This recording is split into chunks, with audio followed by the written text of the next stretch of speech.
Very good morning to all of you. Welcome to the Medico-Legal Conclave of Akriti.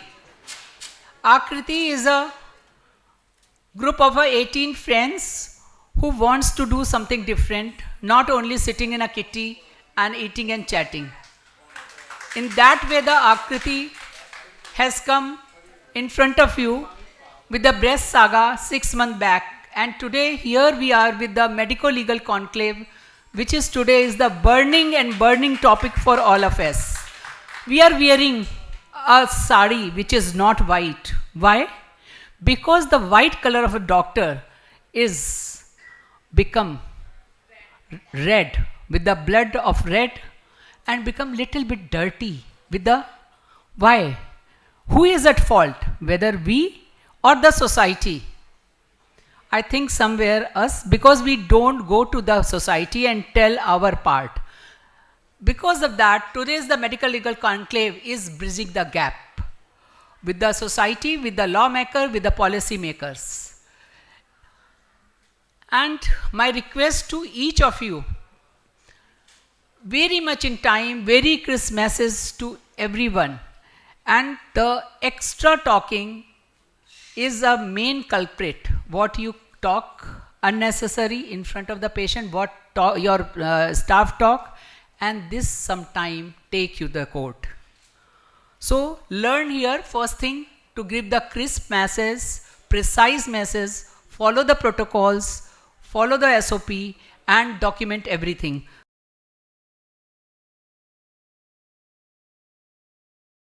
Welcome to this Medico-Legal Conclave. We are going to start with examination of survivors of sexual assault. What is the duty of a doctor? Now we all know the statistics is so alarming.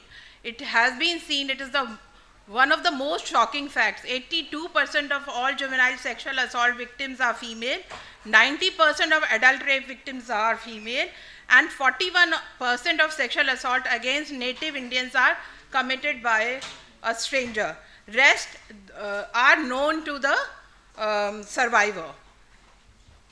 So this is the alarming statistic that I got. In 2021, 31,000 rapes were committed. And they say that in Delhi only around 6 rapes are committed every day. And the trend has been rising, unfortunately.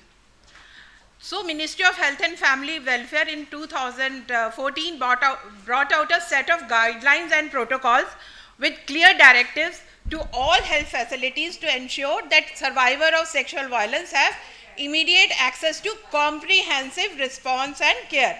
It's not only examination of assault survivor, but it is a comprehensive response we have to give.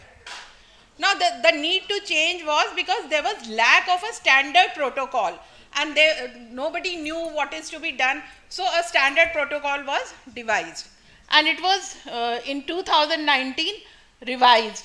It was protocol for medical legal examination of survivor of sexual assault as well as accused. So many of us who are sitting here, Dr. Sushma and Adam Rinalini ma'am, we were part of this. It was made in association with National Institute of Criminology and Forensic Science. So I will discuss this part also in later part of my presentation. And it was directed by Supreme Court judgment that these guidelines should be circulated to all government and private hospitals so that the standard care is given to all of these survivors. What is sexual violence? We know that any sexual act, attempt to obtain a sexual act, unwanted sexual comments, advances, acts to traffic, or otherwise directed against a person's sexuality. It involves using coercion, threats of harm, physical force, etc.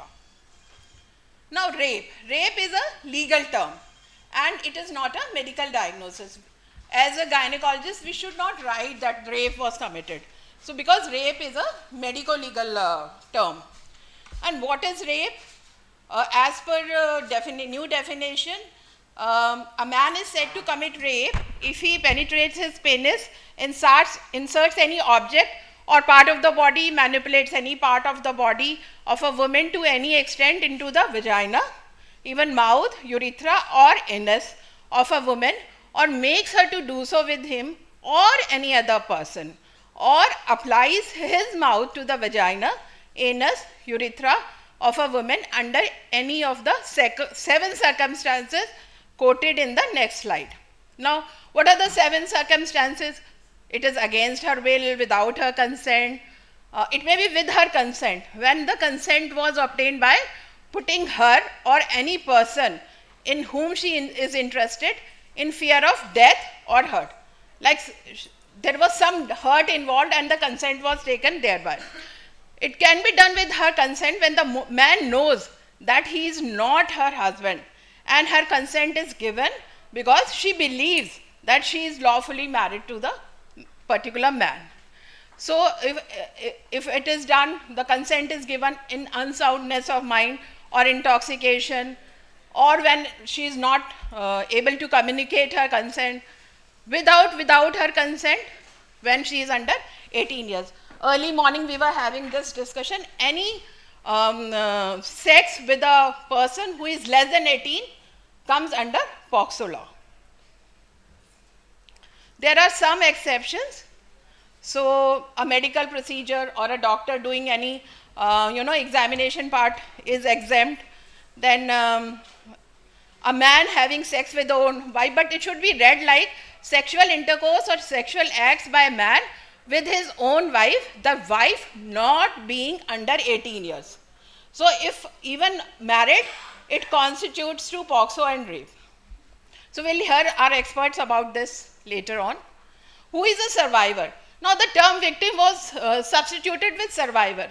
When you say it is a victim, I think it gives a suggestion that the person is, needs sympathy and all that, but the term survivor has got an agency. The person is able to take decisions. So it gives some power to the person who has been assaulted. So the term victim has been replaced by survivor. Consent we have already discussed. POCSO Act, my next presenter will be discussing. What are the legal obligations? Examination has to be done. Even private practitioners are now supposed to do this examination if the survivor has reported to them. And denial of treatment is punishable, and you have to respond comprehensive. Comprehensive means not only examination, you have to give them primary aid and help them in psychological counsels, legal aid, etc. has to be provided. So these SOPs were circulated to all. How can the survivor come? She can come on her own, she can come with the police, or it may be a court directive.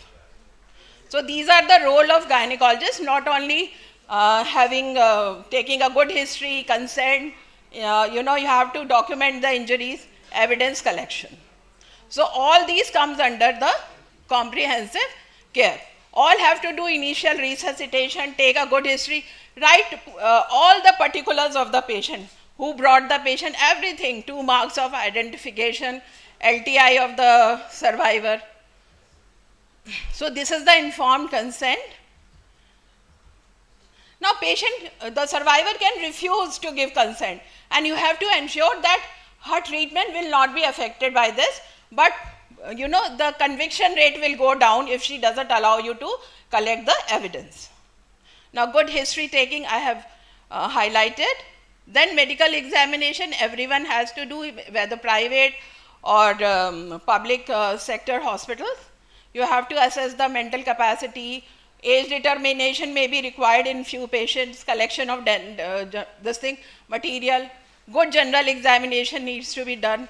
Local examination has to be documented. Now I am not going to give you the details of examination because everything is given in the protocol. You have to follow it step by step. So this is the step you have to collect. Medical samples you have to send to your hospital only, because patient may need to rule out HIV, VDRL, pregnancy, etc. So this is the safe kit in which we are doing the sample collection. DNA card is enclosed inside it. All the samples you are taking, if wet, have to be air dried and then packed in the individual this thing. Nail scrapings and all that, these are stepwise written. You have to just take out the protocol notes and start documenting along with the examination. There is less time, so I am not going to discuss in details. Even they say up to 3 weeks you should collect sample, because in the cervical crypts the semen may be means sperm can be detected. So good sample collection is very, very important. And then you give a provisional clinical opinion. It's very simple to write, because you just take the most correct option. Opinion about age may be required, and final opinion, it is given after you receive the lab reports. There are certain limitations. These are the instructions which are enclosed in the safe kit. You have to just read them and follow them accordingly. Because there is lack of time, I am not discussing in detail. It will be better if we hear from experts. So these are this whole booklet is there inside the safe kit. Treatment has to be given. I am not going to discuss the treatment, because the topic given to me was examination and evidence collection. But of course, it is our utmost duty to give them treatment for emergency contraception, STIs and all that. So I think and follow-up is important. Suppose she is menstruating, you do whatever collection you can do, and then you can ask her to come after finishing the period. So these are the highlights. It's a legal issue. Informed consent for examination has to be taken. Inform the police. Collect good samples. And this is the link. We have made a film on medical legal examination of survivors of sexual assault. This is available on YouTube, and you can access it easily. So thank you so much.